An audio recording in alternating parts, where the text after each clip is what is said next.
All right, so GameStop back in the news again.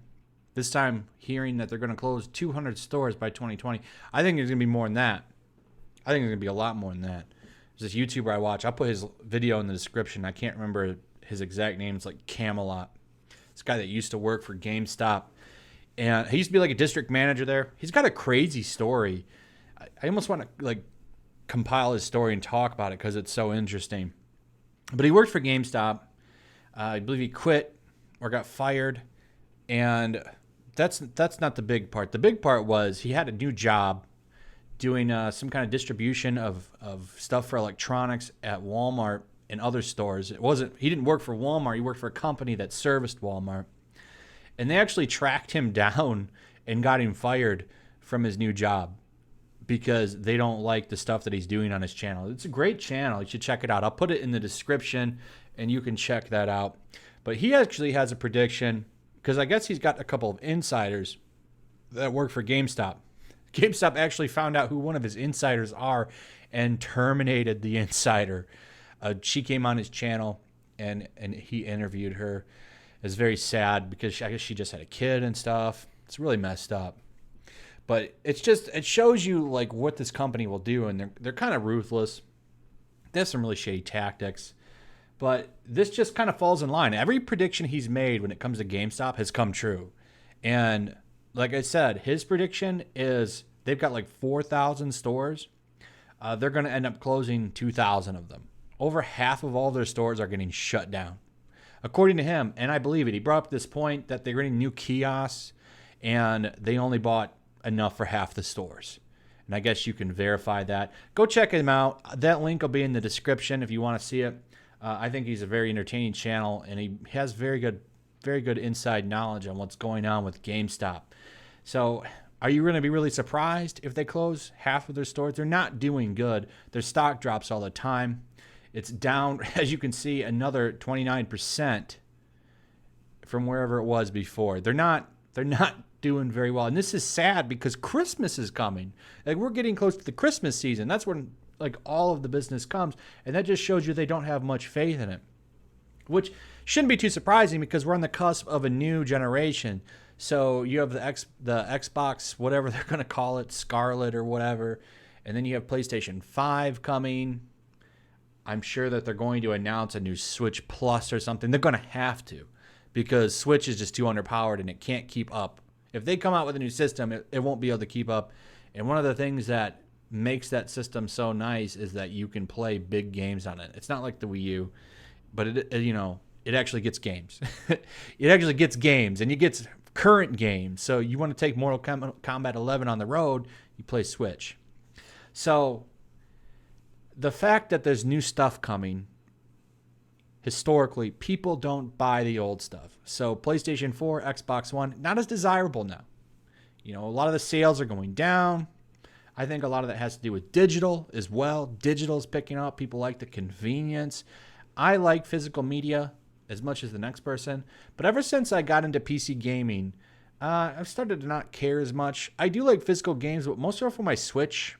I get over my Switch more than anything. As far as like, Xbox, PlayStation, or whatever, I don't really care because I've gotten so used to buying digital games, it just doesn't matter to me anymore. Kind of sad. I really did like physical media, but the times are changing, my friends, and you can't get away from it. You can't beat progress. So according to this, the bad news just keeps coming for the biggest video game retailer, GameStop. The company said Tuesday that it would be closing up to 200 stores by the beginning of 2020. Chief Financial Officer Jim Bell dropped the information in an earnings call, saying that despite GameStop already closing 195 stores, the company was on track to close between 180 and 200 underperforming stores globally by the end of the fiscal year. And that is trimming the fat. I believe more is coming, like I said. I do believe that Camelot guy, because he's always been right. And I think you're going to see more and more announcements for store closings.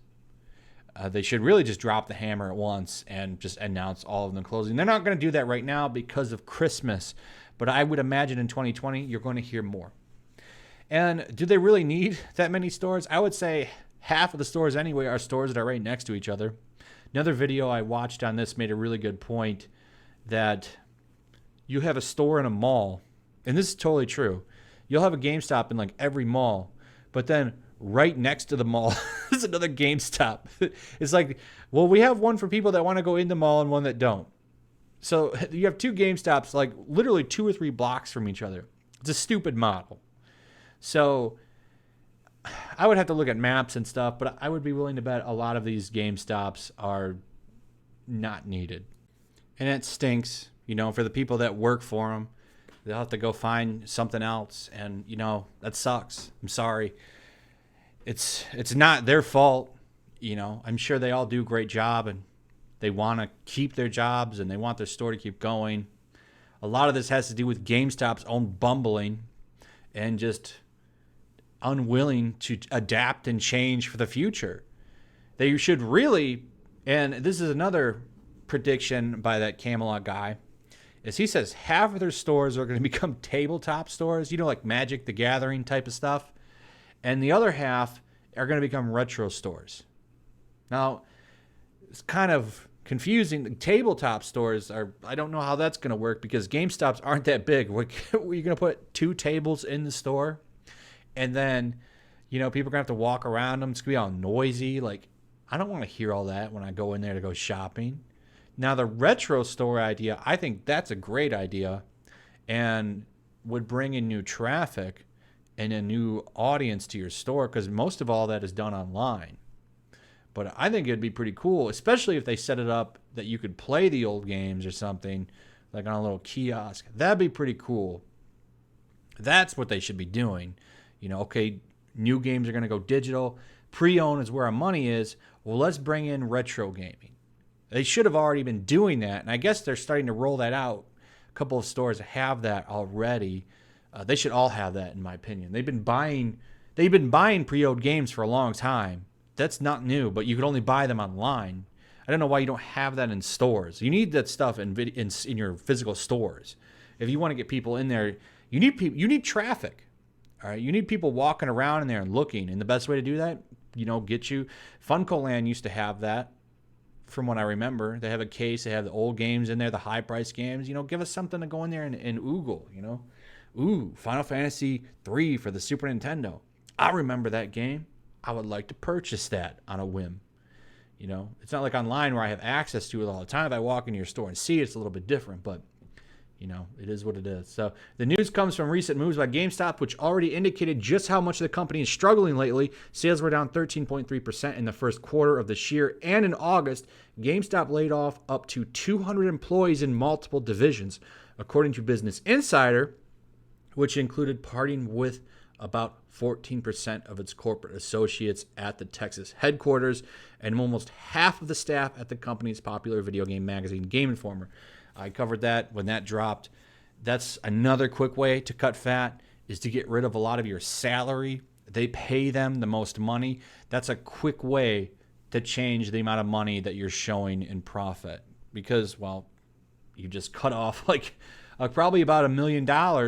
You know, I'm pretty sure corporate officers and stuff for you probably make around 100,000, especially at your corporate office. So, you know, you're gonna make up a lot of money quickly. And to be honest, I find most of the time all of that management is not needed. From what I've been hearing on that other guy's channel is they're just gonna, instead of having like, you know, different chains of managers, they're gonna have like 2. So, you know, they'll have a regional manager who reports to like one guy for the whole state or something. Instead of having like, you know, 2 or 3, and then you have like the one big boss. So GameStop is trying to keep pace in an evolving and changing video game industry. A major headwind facing the retailer is that gamers no longer necessarily need to want to buy their video games at a brick and mortar store. Instead, they can download the games directly to the gaming console without having to leave their home. And that is the biggest thing, right? The convenience of digital. I mean, we are at the point where downloading a game is pretty easy to do. Doesn't take you long.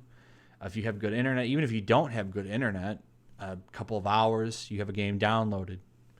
And it's a lot better than it used to be. And it's only going to get better. And then eventually you got cloud gaming coming. That's going to be a big thing. I don't think we're near ready for that. Though Google's taken the jump with that Stadia thing. That's going to be a bomb. That's going to be a huge bomb. But, let them try. I'm sure it'll sell a few thousand units to people in cities and stuff that have the kind of fiber optics needed to run something like that. It's an expensive, I was looking at, data caps and stuff. You're going to have some baller internet that's going to cost you a ton of money in most cases to really get a good thing out of that. If you want to run it in 4K, get out of here. Get out of here. So anyway, GameStop, doom and gloom, man. The people that I feel bad for are the workers. I do feel really bad for them. They'll have to, change positions, but I think they'll be okay. The people that are really screwed are the top tier management people that are making decent amount of money. They're going to have it the hardest. I'd imagine most people that are, just regular workers there are young college kids and stuff. And unfortunately, they'll have to go somewhere else. It sucks to get fired. So I feel bad for them, but you can't blame anybody but the executives that run the company. They've had 4 or 5 different CEOs. They're a mess. They don't know what they're doing. And this is what happens when you don't know what you're doing and you run a company. Anyway, like and subscribe. Share this video. Get the knowledge out there. And leave me a comment. Do you still shop at GameStop? What are your feelings on GameStop? Let me see some interesting comments on that. And share the video. Check out my Twitch, YellowFlash Comics. And I'll see you guys on the next one. Peace.